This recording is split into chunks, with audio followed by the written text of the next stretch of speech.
সংসদে যখন incumbent minister কোনো বিবৃতি দেন অথবা সরকারি দলের ট্রেজারি বেঞ্চ থেকে কেউ কথা বলে, তখন মনে হয় যে তেলের উপর বাংলাদেশ ভাসছে। জ্বালানি বা এনার্জি এমন একটি জিনিস যেটা সমাজকে এনার্জি যোগায়। জ্বালানি ছাড়া সমাজের কোনো চাকাই চলবে না, সব অচল। ডক্টর মিজান সাহেব বলেছেন, এই জ্বালানির একটা অংশ আমরা মিডল ইস্টার্ন কান্ট্রি থেকে ইম্পোর্ট করি, সবটা না। আমাদের নিজেদের ইন্ডিজিনাস জেনারেশনও আছে, বিশেষ করে পেট্রোল এবং অক্টেনের ক্ষেত্রে এটা মোর দেন 50% কভার। 200-র বেশি সার্ভিস ও ফিচারে লেনদেনের সব বিকাশ অ্যাপে সম্ভব।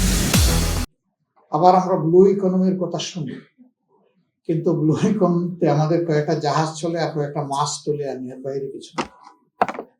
আল্লাহ তাআলা অপুরন্ত সম্পদ রেখেছেন, মিনারেল রিসোর্সেস, আমরা সেগুলা তুলে আনতে পারছি না। আমাদের সীমাবদ্ধতাটা কোথায়? দুইটা জায়গায়। একটা হইল স্বাধীন দেশের স্বাধীন মানসিকতা যেটা থাকা দরকার, নাগরিক এবং দেশ পরিচালনায় যারা আছেন, প্রথমে এটার অভাব। এইটার কারণে নিজেদেরকে আমরা বড় কিছু করার আগে ডাইনে কি বামে কি 10 বার দেখে তারপরে পদক্ষেপ নিতে হয়। এটা একটি স্বাধীন দেশ, স্বাধীন দেশের ডিসিশন হবে স্বাধীনভাবে। আমার ডাইনে ভাবে তাকাতে হবে কেন?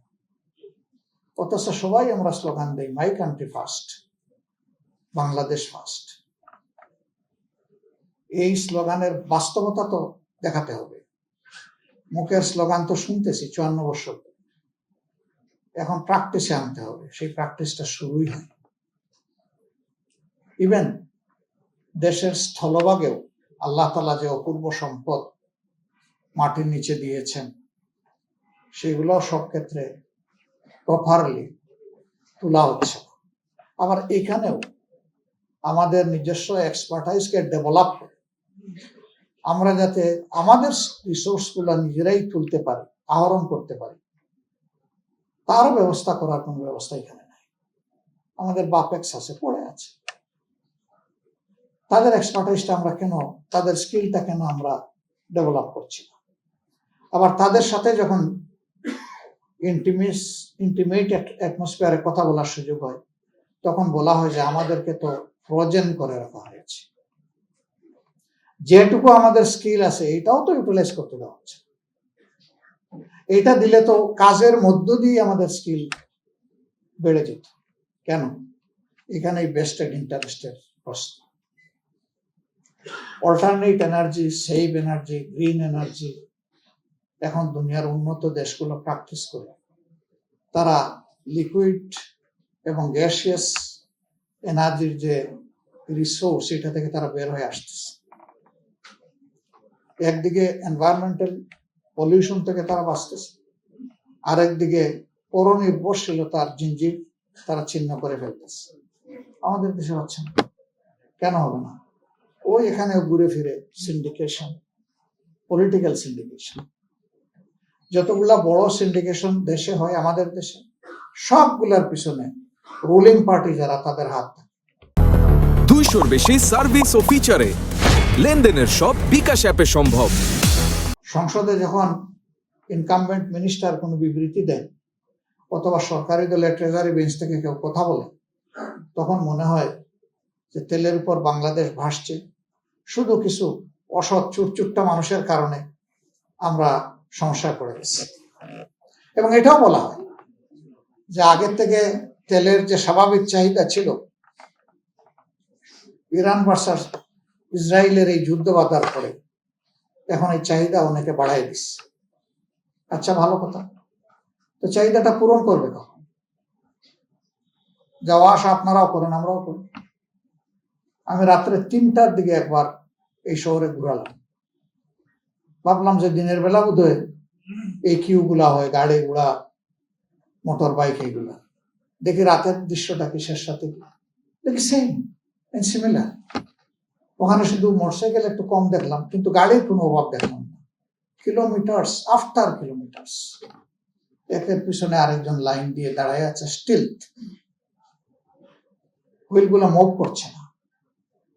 কার এমন গরজ লেগেছে 5 ঘন্টা 7 ঘন্টা 8 ঘন্টা কিউতে দাঁড়াইয়া এখান থেকে বাড়তি তেল নিবে? তার ডিমান্ডটাই পাচ্ছে না।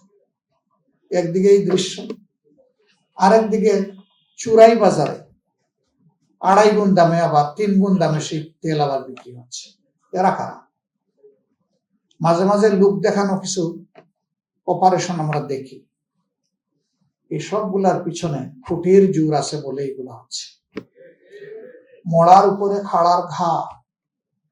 বাইরে থেকে 3 গুণ 2.5 গুণ দামে যে তেল কিনতেছেন, টাকা তো যাচ্ছেই পকেট থেকে। বাড়তি ওই তেলের সাথে বেজাল কি মিশিয়ে বিক্রি করতেছে তাকে জানে।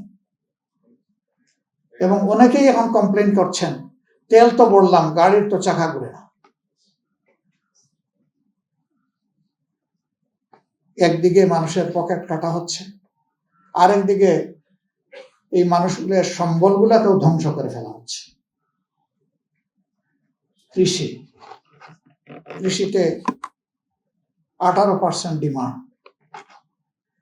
আমাদের ডক্টর মিজান সাহেব তার এখানে যে কৌশলপত্র তিনি পেশ করেছেন, বলেছেন যে এটাকে অগ্রাধিকার দেওয়া। আসলে একটা সমাজ চলতে হলে 3টা ইন্ডাস্ট্রিকে ইকুয়াল এমফেসিস দিতে হবে।